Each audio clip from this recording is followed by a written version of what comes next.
Assalamualaikum warahmatullahi wabarakatuh. Waalaikumsalam warahmatullahi wabarakatuh. Bismillahirrahmanirrahim. Alhamdulillahi rabbil alamin. Wassalatu wassalamu ala ashrafil anbiya'i wal mursalin wa ala alihi wa ashabihil mujahidin at-tahirin, amma ba'du. Bersabda Rasulullah sallallahu alaihi wasallam, "Iza sarratka hasanatuka wa sa'atka sayyi'atuka fa anta mu'min." Apabila perbuatanmu yang baik menyebabkan engkau bahagia, apabila perbuatanmu yang baik menyebabkan engkau gembira, dan perbuatanmu yang jahat menyebabkan engkau jadi susah, itulah tanda bahwa di hatimu masih ada iman. Artinya, belum tentu orang yang berbuat baik merasa bahagia dengan kebaikan yang dikerjakannya. Dan tidak selamanya orang yang berbuat jahat sanggup menyesali perbuatan jahatnya. Oleh karenanya, apabila iman masih ada, apabila hati masih hidup, perbuatan yang baik menyebabkan orang gembira, perbuatan yang jahat menyebabkan orang susah dan gelisah hatinya. Ini mengandung pelajaran. Sekali kita berbuat baik, jangan sekali-kali menyesali kebaikan itu. Sebaliknya, satu kali kita melakukan kesalahan, hendaknya selalu menyesalinya. Kadang-kadang dalam kehidupan, karena orang tempat kita berbuat baik itu rupanya membalas air susu dengan air tuba, kita lalu menyesali kebaikan. Lahirlah kata-kata, "Nyesal saya nolong dia." Ibarat pepatah katanya, nolong anjing kejepit. Waktu kejepit setengah mati kita tolongin, begitu selesai dia dari kejepitnya, malah kita digigitnya. Saudara hadirin yang saya muliakan, dalam kehidupan sehari-hari barangkali ini kena filsafat yang disebut dorong mobil mogok. Ketika mobil mogok setengah mati kita dorong, begitu mesin hidup ditinggalkannya kita di belakang. Sesungguhnya perbuatan kita yang baik tidak harus disesali. Karena disesali atau tidak, toh perbuatan itu sudah kita lakukan. Dan penyesalan atas segala kebaikan hanya akan mengurangi nilai pahala kebaikan itu sendiri. Berbahagialah apabila berbuat baik, walaupun orang yang kita melakukan kebaikan membalasnya dengan kejahatan. Menyesalah apabila berbuat kesalahan, apabila melakukan dosa, karena itu pertanda nilai iman yang masih hidup dalam jiwa kita. Saudara-saudara kaum muslimin yang berbahagia, jadi sungguh pun pahala dan dosa sesuatu yang abstrak, efeknya jelas dia mendatangkan kebahagiaan atau membawa kepada kegelisahan batin di dalam kehidupan manusia. Orang di zaman materialis kurang terangsang berbuat pahala dan terdorong melakukan dosa. Kenapa? Karena pahala tidak kelihatan, dosa tidak nampak. Kalau pahala kelihatan, barangkali nggak kuat kita mikul pahala. Kalau dosa benjol, umpama tiap bikin dosa palanya benjol, barangkali sudah nggak karu-karuan kepala kita. Baik pahala, baik dosa, sesuatu yang tidak nampak oleh pandangan mata zahir, tapi yang punya efek dalam kehidupan ini. Orang yang banyak pahalanya dengan orang yang banyak dosanya, kalau dia berjalan barangkali sulit kita membedakan. Tapi efeknya dalam kehidupan ini jelas adanya. Sesuatu yang bernama pahala kita perlukan, karena hidup tidak berhenti hingga di sini. Sesuatu yang bernama dosa harus kita hindarkan, karena ada kelanjutan sesudah hidup yang sekarang ini. Kehidupan dari satu pertanggungan jawab. Itu sebabnya Imam Ghazali dalam bahasa yang indah sekali berpesan, "Jaddidis safinah fa innal bahra amiq wa khuziz zad fa innas safara ba'id." Perbarui selalu kapalmu, rawat, jaga baik-baik, dandani kapalmu, fa innal bahra amiq, karena sesungguhnya lautan ini sangat dalam. Satu bahasa yang indah dari tamsil terhadap kehidupan. Perbaiki kapalmu karena lautan ini sangat dalam. Artinya, jaga baik-baik hatimu. pelihara iman dan keyakinanmu, karena hidup ini bagaikan gelombang lautan. Tempo-tempo air tenang, tempo-tempo ombak menggila dan menggunung. Jaga iman baik-baik karena hidup penuh dengan cobaan dan ujian. Itu maksudnya. Wa khuziz zad fa inna safara ba'id. Dan bawa bekal yang banyak karena perjalanan hidup ini sangat panjang. Perjalanan ini sangat jauh. Kita kalau pergi keluar kota tentu saja membawa bekal. Makin jauh kota yang akan kita tuju, makin banyak bekal yang harus kita bawa. Alangkah sengsaranya manusia apabila dia akan pergi ke satu kota yang jauh, modalnya cuma nekat. Bagaimana nanti di sana sajalah. Tidak membawa bekal sebagaimana yang sewajarnya. Hal yang semacam ini senangnya sih belum tentu, keblangsak dan susahnya sudah kebayang. Itu dalam kehidupan di dunia ini. Bagaimana kalau sudah bicara tentang kehidupan yang akan datang? Karena sesungguhnya hidup ini merupakan satu perjalanan yang sangat panjang. Sejak kita tinggal di alam arwah, pada saat jasad belum lagi diciptakan Allah, ruh sudah diciptakannya lebih dahulu. Sampai kemudian kita pindah ke alam rahim, alam kandungan ibu. Untuk kemudian berpindah kepada kehidupan dunia. Dari dunia ini kita pindah ke alam barzakh. Di sana tinggal kita 100 tahun mungkin, 100.000 tahun mungkin, 1 juta tahun mungkin, menunggu saat datangnya kiamat. Lalu dari alam barzakh pindah kita ke alam akhirat. Satu perjalanan yang sangat panjang. Alangkah malangnya, alangkah sengsaranya, jika tahu kita begitu panjangnya perjalanan hidup ini, tidak ada bekal yang kita bawa. Artinya kesengsaraan, kesulitan yang bertali-tali sudah jelas akan menimpa kita. Kalau pergi kita keluar kota membawa bekal uang, membawa bekal makanan, apa bekal yang mesti kita bawa? Apabila kita kembali ke alam barzakh, kembali ke alam kubur, berkumpul di padang mahsyar di akhirat nanti, nasi yang mau kita bawa, uang yang mau kita bawa, tentu tidak lagi. Karena kehidupan materialis selesai di atas liang lahat. Bila masuk kita ke liang lahat, disitulah pahala dan dosa memegang peranan yang sangat penting. Maka pada pertemuan malam ini, kita akan bicara tentang pahala dan dosa itu.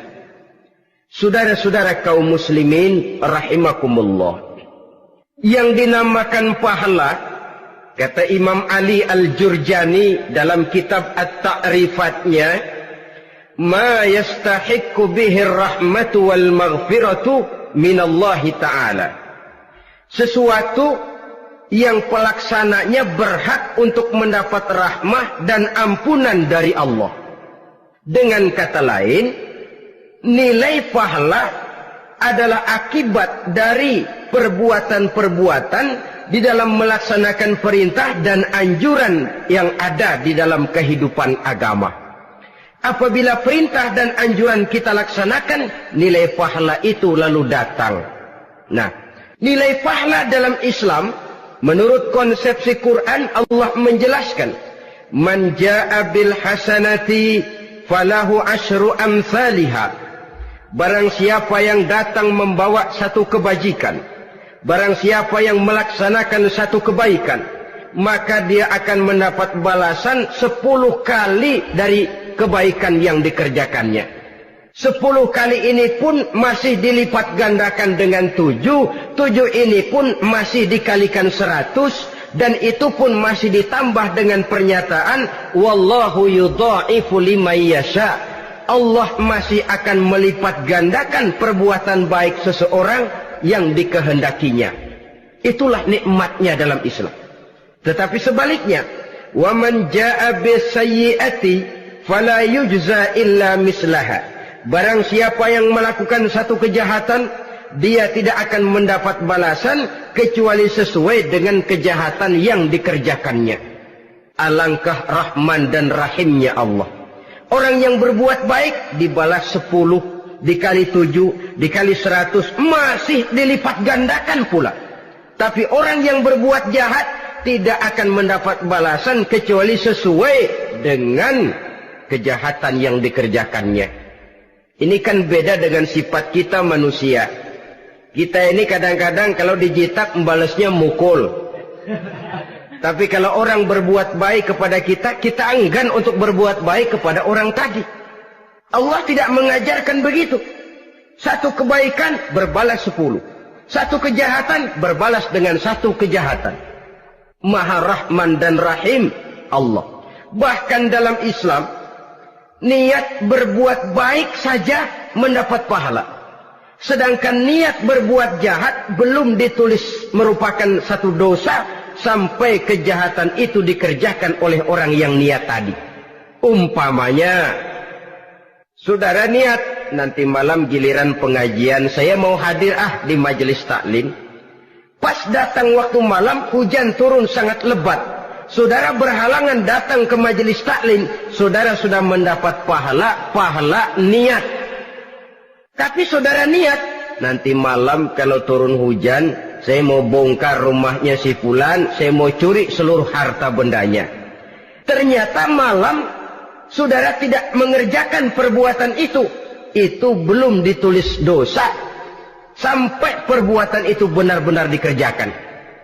Tapi lalu jangan macam-macam. Kalau begitu niat aja yang baik, biar nggak usah dikerjain. Niat aja pengen ngaji walaupun tidak ada niatan untuk ngaji. Allah lebih tahu tentang apa yang terdetik di dalam hati sanubari kita. Itulah sebabnya sangat dianjurkan orang untuk melakukan segala macam kebajikan. Dan dianjurkan orang menjauhkan segala macam bentuk kejahatan. Karena dia akan berefek melahirkan dosa dan pahala. Dosa dan pahala itulah alat untuk memperoleh kebahagiaan di alam kubur, di padang mahsyar, sampai di akhirat nanti. Di dunia ini mungkin segalanya bisa kita beli dengan yang namanya uang. Keamanan kita bisa menyewa petugas untuk menjaga rumah kita.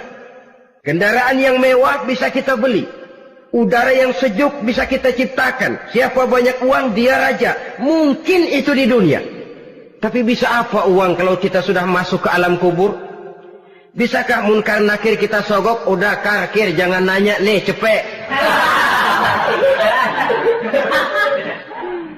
Bisakah malaikat azab menyingkir dengan uang semir? Ternyata tidak. Untuk memperoleh kebahagiaan di sana, nilai pahala. Kesengsaraan akan kita dapat kalau kita banyak menumpuk dosa. Oleh karena itu jangan beranggapan, pahala nggak kelihatan, dosa juga nggak kelihatan, biarin saja. Yang tidak kelihatan ini pada waktunya akan memegang peranan yang sangat penting. Tapi tidak cuma untuk menghadapi hidup di situ, kita lalu harus berbuat baik dan meninggalkan yang jahat. Terutama juga di dunia ini. Toh pepatah bilang gajah mati meninggalkan gading, harimau mati meninggalkan belang. Apa yang akan kita tinggalkan setelah kita mati? Kita ingin jasad kita boleh hancur terkubur tanah, tapi nama kita ingin hidup terus, dikenang orang 100, 1000, bahkan 1.000.000 tahun yang akan datang. Ditulis orang dengan tinta emas dalam sejarah, tercatat kita sebagai orang baik-baik. Saudara-saudara kaum muslimin rahimakumullah. Lalu perbuatan apa yang bisa mendatangkan pahala itu? Saudara-saudara, semua perbuatan yang diperintah dan dianjurkan oleh Allah, yang dikerjakan dengan ikhlas hanya untuk mencapai ridho Allah, mendatangkan pahala. Kadang-kadang menurut pendapat kita remeh, tapi nilainya di sisi Allah besar. Itu pahala. Menghitung pahala itu hak prerogatif Allah. Perbuatan yang ringan Allah mau berikan ganjaran yang besar, itu urusan Allah. Misalnya, kata Nabi, la tahkiranna minal ma'rufi syai'an. Jangan kamu menganggap remeh perbuatan baik walaupun kecil. Jangan merasa sulit melakukan perbuatan yang mengandung pahala. Bertemu dengan teman, muka kita cerah, berpahala. menyingkirkan duri di jalanan berpahala, menolong orang yang sesat, memberitahu orang yang bertanya berpahala. Tidak sulit kalau kita mau. Yang diperintah dan dianjurkan oleh agama itu perbuatan yang mengandung nilai-nilai pahala. Masalahnya cuma tinggal mau atau tidak dan dikerjakan dengan ikhlas. Bertemu teman mukanya cerah, pahala. Menyingkirkan duri di jalanan, pahala. Sedekah, pahala. Tidak berupa perbuatan, bisa berupa ucapan. Misalnya bersolawat, pahala. Bertasbih dan bertahmid, pahala. Kata Nabi, kalimatani khafifatani 'alal lisan, saqilatani fil mizan. Ada dua kalimat yang enteng di lidah tapi berat di timbangan akhirat nanti. Apa itu? Subhanallah walhamdulillah. Itu kan amalan yang ringan, perbuatan yang mudah saja, tapi nilainya demikian besar dalam pandangan Allah. Jadi pendeknya, perbuatan yang bernilai pahala adalah perintah dan anjuran agama yang dilaksanakan dengan ikhlas semata-mata untuk mencapai ridho Allah, itu mengandung pahala. Niat dasarnya itu harus karena Allah. Landasannya harus karena ikhlas. Bukan cuma sekedar basa-basi, tidak karena ingin dipuji orang, tidak karena mengharap tanda jasa, tapi ikhlas semata-mata. Dari perbuatan yang paling kecil dan mudah sekali sampai kepada amalan-amalan yang besar dan memerlukan biaya yang besar, seperti melaksanakan ibadah haji, seperti jihad fi sabilillah, membangun masjid, membangun pondok-pondok pesantren, membangun pusat-pusat kesehatan, membangun jalan-jalan umum, termasuk menjaga keamanan. Jangan dikira loh, siskamling umpamanya, menjaga keamanan kampung tidak berpahala. Kalau diniatkan ibadah, menjaga ketenangan warga supaya mereka tekun ibadah, ikhlas karena Allah, itu juga bernilai ibadah. Keluar kita dari rumah, pergi pagi, pulang sore, peras keringat, banting tulang cari nafkah, buat menghidupi anak istri kita. Kalau diniatkan ibadah, melaksanakan kewajiban sebagai kepala rumah tangga, membantu orang tua sebagai anak, itu juga perbuatan-perbuatan yang mengandung pahala. Yang terbaik sesuai dengan bidang kehidupan kita. Ada orang yang dinamakan abid, ahli ibadah, pahala yang paling baik bagi dia, banyak-banyak tahajud, sembahyang malam, wirid, zikir, tasbih. Ada yang dinamakan orang alim, pahala yang paling baik buat orang macam ini, mengajar, menyebarkan ilmu, mendakwahkan Islam. Ada yang disebut wali, pejabat pemerintah, petugas. Amalan pahala yang paling baik buat orang semacam ini, melayani masyarakat, bekerja di bidangnya sesuai dengan profesinya. Saudara hadirin yang saya hormati, jadi dengan demikian, perbuatan-perbuatan yang mengandung nilai-nilai pahala ini bisa perbuatan yang menurut kita kecil namun punya nilai besar. Apalagi perbuatan besar dengan biaya yang besar, tentu makin besar juga pahala yang disediakan oleh Allah Subhanahu wa ta'ala. Oleh karenanya, kalau kita bercermin dari ayat Quran, hidup ini kesempatan untuk berbuat baik. Huwallazi khalaqal mauta wal hayata liyabluwakum ayyukum ahsanu amala. Dialah Allah, Tuhan yang telah memberikan hidup dan mati kepadamu untuk menguji kamu, siapa di antara kamu yang paling baik amal perbuatannya. Jadi tidak saya rinci, tapi cukuplah satu penjelasan global.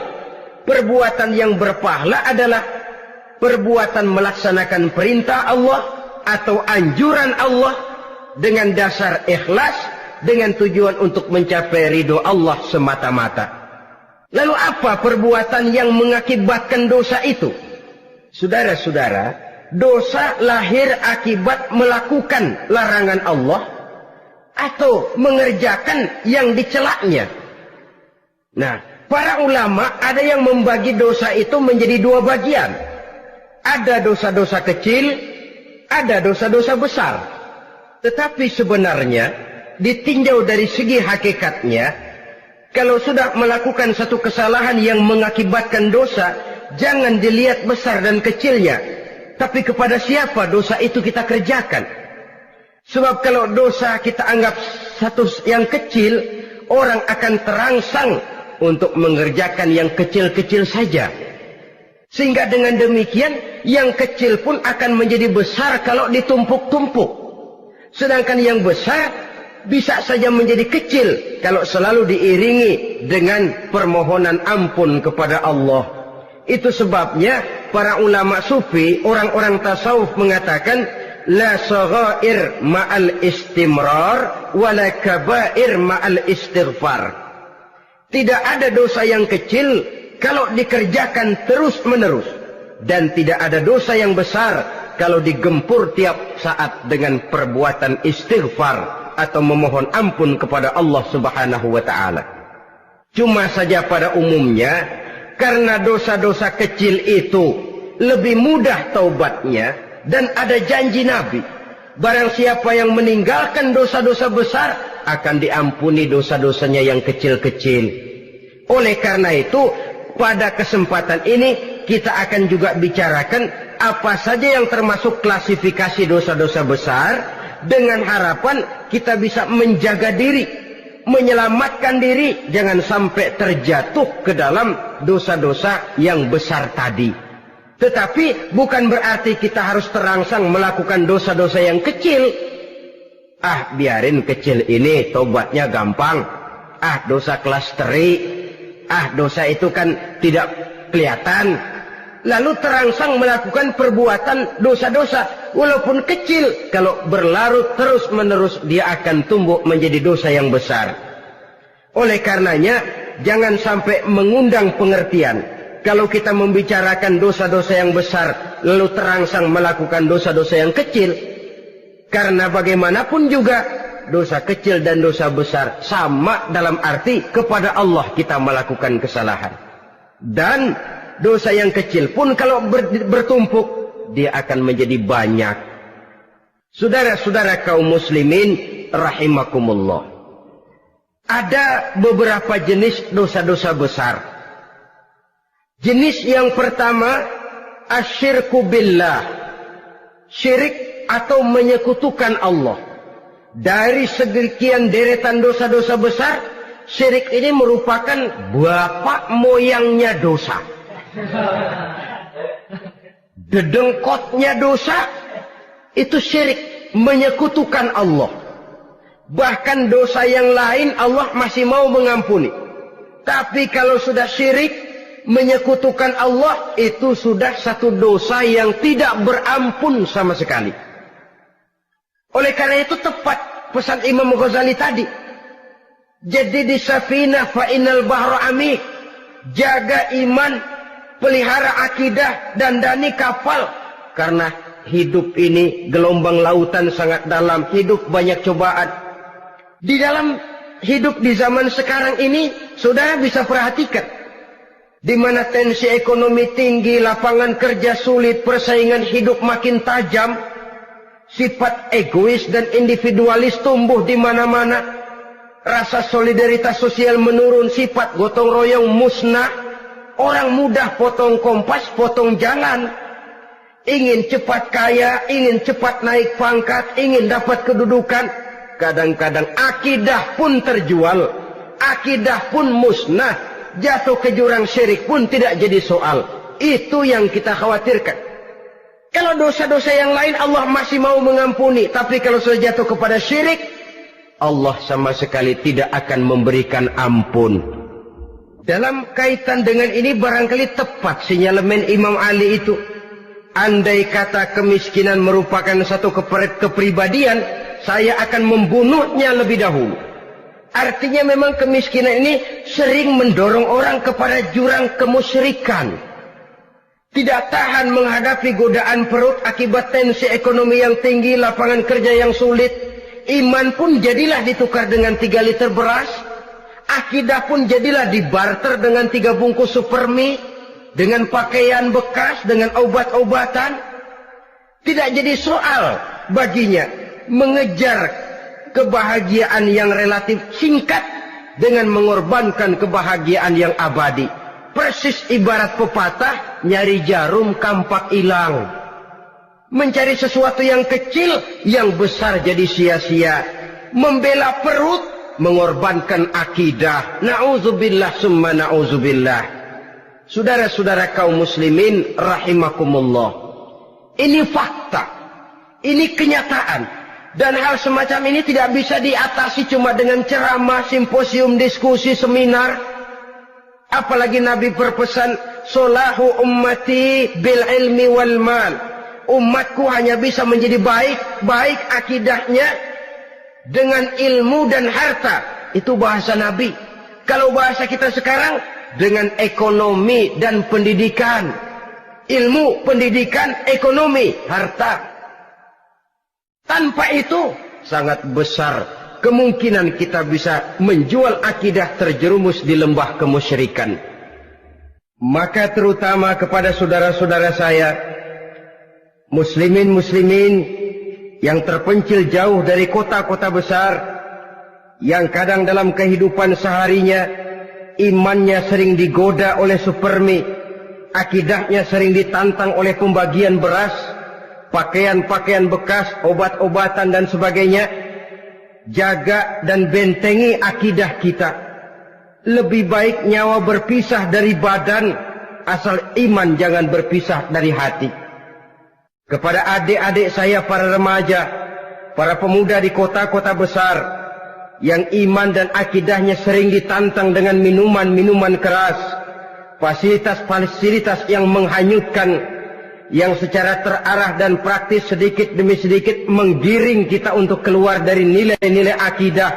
Hati-hati, jaga baik-baik, sebab intan paling mahal, mutiara paling berharga, tidak lain nilai iman ini. Tergelincir kita daripadanya, jatuh ke lembah kemusyrikan, jatuh ke satu dosa yang teramat besar, yang Allah tidak akan pernah memberikan ampun lagi. Ini dosa besar yang pertama. Yang kedua, qatlun nafsi illa bilhaq, membunuh orang tanpa alasan yang benar. Di zaman kesulitan ekonomi kadang-kadang orang mudah nekat. Tengok saja, kadang-kadang karena pasar uang 100-200 perak saja nyawa bisa melayang.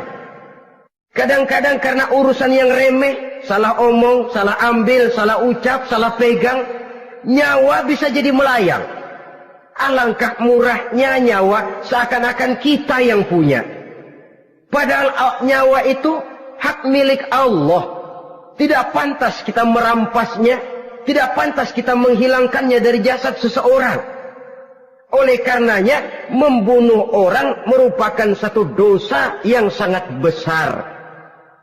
Jangankan kepada orang yang seakidah, orang yang lain akidah saja pun, kalau dia hidup berdamai, rukun, berdampingan, kita harus melindungi. Apatah lagi teman seakidah sendiri. Saudara-saudara kaum muslimin rahimakumullah. Pantas kalau Nabi menyatakan, apabila dua orang Islam sudah saling berkelahi, berbunuh-bunuhan, al-qatil wal maqtul finnar, yang membunuh dan yang dibunuh dua-duanya sama-sama masuk neraka. Sahabat heran, ya Rasul, kalau yang membunuh masuk neraka sih wajar, tapi yang terbunuh kok neraka juga, kenapa? Kata Rasul, sebenarnya dia juga cuma sudah niat untuk membunuh, cuma keduluan saja. Andai kata dia tidak terbunuh, tentu dia yang akan membunuh.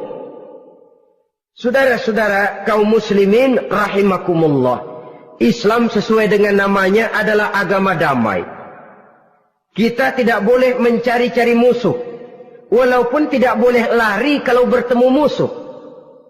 Oleh karenanya, pantang seorang muslim menimbulkan benih keonaran menjadi biang kerok buat lingkungannya. Sesuai dengan namanya, seorang muslim adalah seorang yang dalam hidup senantiasa berusaha menebarkan salam, menebarkan kedamaian, ketenangan dan ketentraman. Dengan prinsip, musuh jangan dicari, bertemu pun jangan lari. Yang ketiga, termasuk dalam kelompok dosa besar ini, syurbul khamr, meminum minuman keras. Termasuk di dalam kata khamr ini ganja, morfin, narkotik. Sebab apa? Jenis minuman semacam itu tidak hanya merusak keadaan sekarang, tapi sekaligus merusak kehidupan yang akan datang. Kalau itu jatuh di tangan generasi muda, artinya kan merusak kehidupan masa depan daripada suatu bangsa.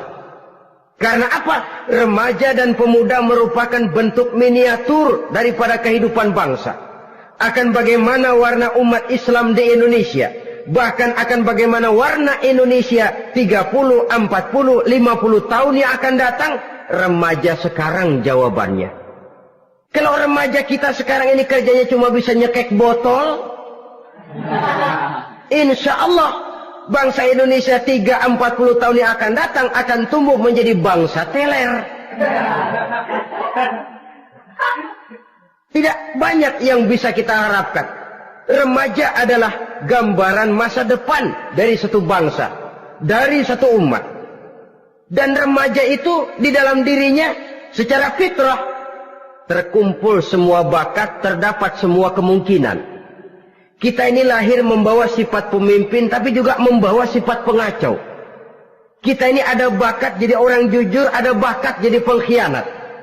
Kita ini ada bakat menjadi orang baik-baik, kita juga punya bakat jadi biang kerok. Kita kemungkinan bisa jadi pemimpin bangsa, tapi juga bisa menjadi pemimpin bangsat.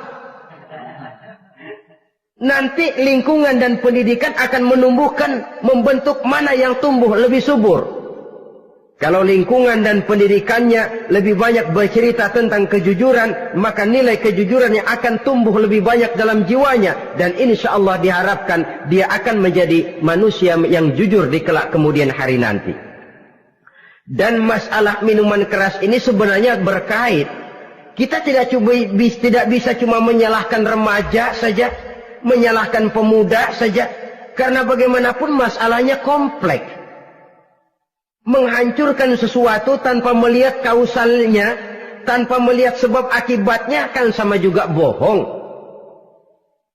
Kemungkinan karena broken home, kemungkinan karena pergaulan, kemungkinan karena kurang perhatian orang tua, kemungkinan karena akibat bacaan, tontonan, atau fasilitas berupa dibukanya pabrik-pabrik minuman keras, dijualnya minuman-minuman keras, di warung-warung yang remang-remang, yang memberikan kenikmatan, kebahagiaan dan kebanggaan tersendiri, sehingga akhirnya orang terangsang untuk datang dan minum di sana. Pada dasarnya memang sepele, cuman minum, nggak ngerugiin orang lain kan? Iya, pada waktu minum. Tapi dikala sudah mabuk, out of control, apapun bisa kita lakukan. Yang kita ucapkan kita tidak sadari lagi, yang kita kerjakan tidak kita sadari lagi. Dikala itu segala macam kejahatan bukan sesuatu yang tidak mungkin untuk kita laksanakan. Nggak ngerugiin orang lain, memang pada saat mau minum. Tapi begitu minum, mabuk, kita bisa merugikan orang lain. Setidaknya merugikan diri sendiri. Pertumbuhan IQ menjadi lemah, semangat kehidupan hilang, gairah kerja menurun, kalau tidak ada sama sekali. Lalu apa? Apa yang bisa kita lakukan di dalam kehidupan? Dan akan lebih celaka kalau ini menimpa kehidupan generasi muda kita. Kadang-kadang yang ironi ya, kalau yang orang tuanya mampu barangkali masih tertolong. Tapi yang orang tuanya kondisi ekonomi lemah masih kepengen teler juga. Orang tuanya nggak mampu masih pengen mabuk. Dari ganja, morfin nggak dapat, akhirnya kaleng ces diisepin. Yang penting kan bisa teler, mendatangkan satu kebahagiaan tersendiri. Itu sebabnya memang satu kejahatan menurut teori polisi ya hanya bisa terjadi karena faktor N dan K, niat dan kesempatan. Niat ada, kesempatan ada, jadi orang jahat. Kurang salah satunya, biasanya kejahatan terbendung. Niat ada, kesempatan tidak ada, sulit berbuat jahat. Kesempatan ada, niat tidak ada, tidak mungkin orang jahat. Tapi yang paling dominan sebenarnya niat. Kalau niat sudah kuat, kesempatan bisa dicari. Kesempatan bisa diciptakan. Biar Hansip nongkrong, ditungguin lengahnya. Ya biarin. Jam 11 sampai jam 2. Matanya melotot. Jam 3 dia mulai ngulet, ngempet. Nah, di saat itu saya masuk ke rumahnya. Kalau niat kuat, kesempatan bisa diciptakan. Dan kalau sudah niat, ini masalah hati. Kalau sudah masalah hati, menyangkut soal moral. Moral artinya sudah masuk kepada kehidupan agama. Saudara-saudara kaum muslimin rahimakumullah. Yang keempat yang termasuk jenis dosa besar, az-zina, perbuatan zina. Di zaman pergaulan bebas dengan prinsip free love, free sex ini, tengok sudah berapa banyak gadis-gadis bergelimpangan jadi korban. Berapa banyak bayi-bayi yang lahir ke dunia tanpa tahu kemana dia mesti memanggil bapak. Apakah deretan jumlah korban ini masih harus bertambah lagi? Paling tidak, biarlah yang sudah jadi korban, tapi jangan bertambah lagi hendaknya. Masing-masing kita berupaya menahan diri. Termasuk dalam kategori zina ini, yang merupakan cabang-cabangnya, liwat, homoseks, lesbian, masturbasi. Bahkan masturbasi itu termasuk jenis zina tangan. Dan itu juga merupakan satu dosa. Di samping dosa juga merusak diri. Karena bagaimanapun juga dia akan mengurangi kemampuan daya pikir seseorang. Maka agama memberikan jalan keluar. Pesan Nabi, ya ma'syara syabab, man istata'a minkumul ba'at falyatazawwaj. Hai para pemuda, kata Nabi, barang siapa di antara kamu yang sudah bisa ba'at, yang sudah mampu ba'at. Ba'at itu artinya memberikan nafkah. Baik nafkah zahir maupun nafkah batin, falyatazawwaj, maka hendaklah dia kawin. Jadi yang maksud ba'at ini ya nafkah zahir, ya nafkah batin. Kita kadang-kadang cuma bisa ngasih nafkah batin saja sudah merasa pokoknya kan saya sanggup untuk kawin, lalu kawin tanpa kehilangan, dengan kehilangan pertimbangan. Saudara-saudara, wa in lam yastati', adapun kalau dia belum mampu, fa alaihi bisyam, hendaknya dia banyak puasa. Fa innahu lahu wija, karena puasa itu akan merupakan benteng jangan sampai orang memperturutkan hawa nafsunya. Andai kata puasa belum hobi, banyaklah olahraga para pemuda, para remaja. Karena dengan olahraga, pemikiran untuk memperturutkan hawa nafsu agak sedikit terkendali dan energi tersalurkan dalam bentuk yang positif. Pendeknya kreatif, banyak kegiatan. Ini pesan Imam Syafi'i tepat itu. Kata beliau, inni ra'aitu wuqufal ma'i yufsiduh in sala taba wa illam yajri lam yatib. Aku melihat air kalau diam rusak, tapi kalau dia mengalir jernih. Air kalau ngendap nggak ngalir, nyamuk nyarang di situ, bisa jadi sumber penyakit. Manusia hidup begitu.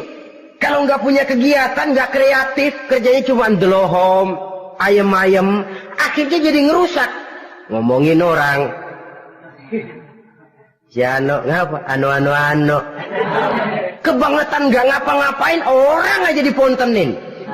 Orang diomongin, lahirlah namimah, lahirlah ribah. Saudara-saudara, air itu kalau ngendap ada aja yang nyarang. Tapi kalau dia ngalir, orang ada kesibukan, insya Allah dia tidak akan jatuh kepada sesuatu yang bisa mengundang dosa. Isilah waktu dengan hal-hal yang bermanfaat. Karena hidup ini singkat dan tidak berjalan mundur ke belakang. Mundur hancur, berhenti diinjak orang. Sekali melangkah, jangan surut mundur ke belakang. Homoseks, terlepas dari penyakit kejiwaan. Sekarang ini kan sudah ada persatuan kaum gay katanya. Meminta perlakuan yang sama dan agar dibolehkan kawin sesama mereka. Secara manusiawi boleh. Secara manusiawi kita hargai mereka. Tapi dari kacamata agama, ini jelas merupakan penyimpangan. Dan penyimpangan merupakan suatu dosa. Terlepas dari pertimbangan manusiawi. Jangan karena terlalu memperturutkan suara manusiawi, lalu kita mengesampingkan agama. Termasuk lesbian, wadon karo wadon. Kalau homo itu kan lanang karo lanang katanya. Saudara-saudara kaum muslimin rahimakumullah, ini bukan penyakit baru. Liwat, homoseks sudah dikenal dari zamannya Nabi Lut, laki dengan laki. Lesbian dari zaman istrinya Nabi Lut. Terlepas dari penyakit kejiwaan, dari segi agama, ini merupakan penyimpangan dan merupakan dosa yang besar. Yang kelima, yang termasuk jajaran dosa kelas kakap, qazful mu'minina wal mu'minat, menuduh orang mukmin yang baik-baik, laki atau perempuan, melakukan perbuatan zina sehingga hancur namanya di masyarakat. Ini merupakan satu perbuatan dosa yang sangat besar dan sangat dimurkai oleh Allah. Saudara-saudara kaum muslimin rahimakumullah, oleh sebab itu tentang masalah ini, kalau memang tidak ada saksi, jangan sembarang kita enteng lidah menuduh orang lain berbuat zina, menuduh orang lain berbuat serong. Dosanya kelewat besar di dalam kehidupan.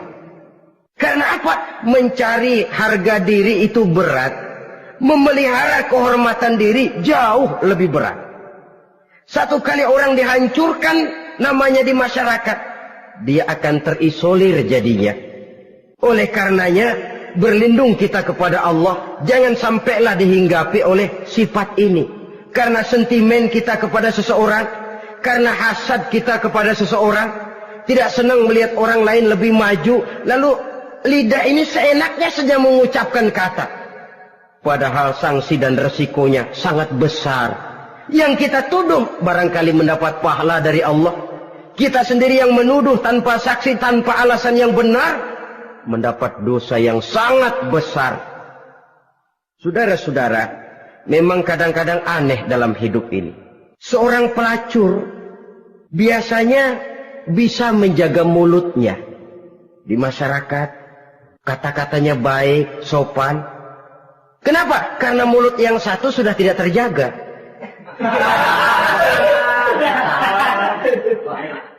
Kita kadang-kadang kehormatan bisa kita jaga, tapi mulut tidak terkontrol. Ngomong saenake dewe, bikin orang mangkel, kesal, fitnah sana, fitnah sini, menghancurkan nama baik orang, ngomongin yang macam-macam. Bagai-bagai macamlah caranya.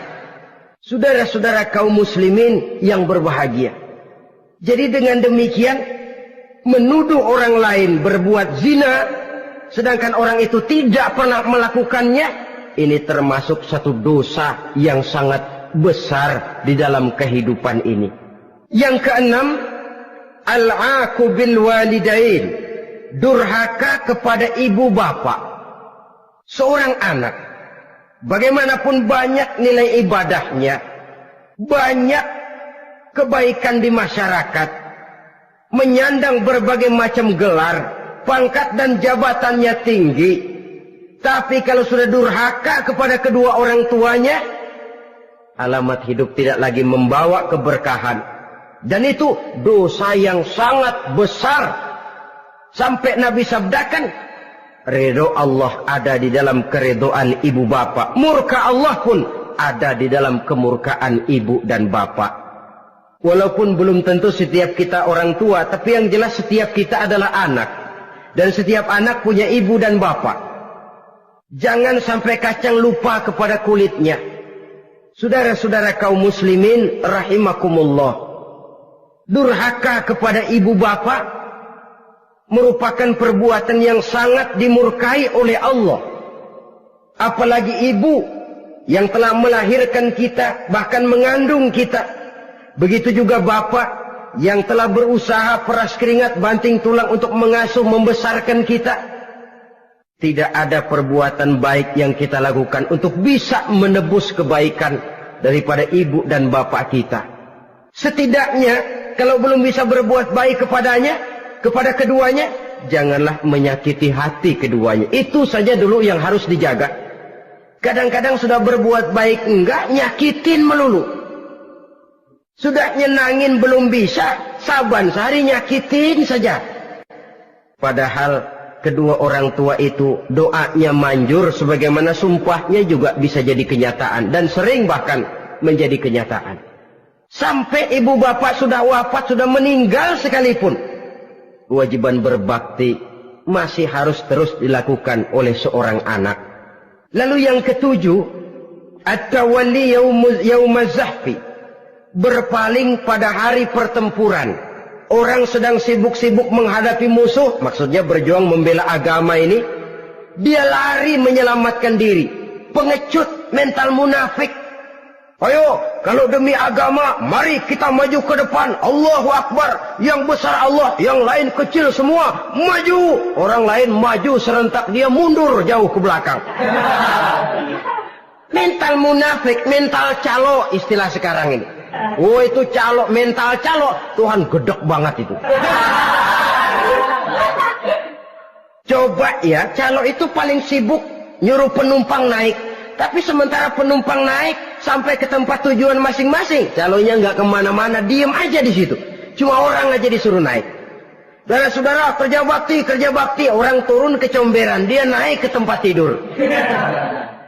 Mundur di hari pertempuran, menyebabkan orang lain gugur, dia sendiri menyelamatkan diri. Mental pengecut, mental munafik, itu merupakan dosa yang sangat besar. Saudara-saudara kaum muslimin rahimakumullah. Itu sebabnya agama itu memerlukan keberanian. Memang, tapi bukan keberanian yang tanpa perhitungan. Sebab berani tanpa berhitung namanya berani babi. Kita berani kalau benar, kita harus takut kalau salah. Jangan dibalik. Salah berani, nekat namanya. Benar takut, pengecut namanya. Orang yang pengecut adalah orang yang takut membela kebenaran. Orang yang nekat sesungguhnya udah salah nggak malu lagi. Udah salah nekat lagi. Merasa rugi berbuat kebaikan, puas kalau berbuat kejahatan. Padahal Nabi pesan, siapa yang berbuat dosa sambil tertawa, nanti dia akan masuk neraka sambil menangis. Karena itu dipesan pula di dunia ini, sering-seringlah mencuci mukamu dengan air mata taubat. Cuci lidahmu dengan zikir kepada Allah. Bersihkan hatimu dengan air ikhlas. Saudara-saudara kaum muslimin rahimakumullah. Kan ada toh orang berbuat baik nggak gembira, tapi berbuat jahat malah puas. Atau sama saja orang lain berbuat baik, hatinya kesel. Orang lain berbuat jahat, dia malah mendukung.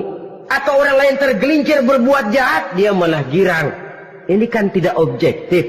Karena yang berbuat baik, orang yang dia keselin, dia nggak seneng.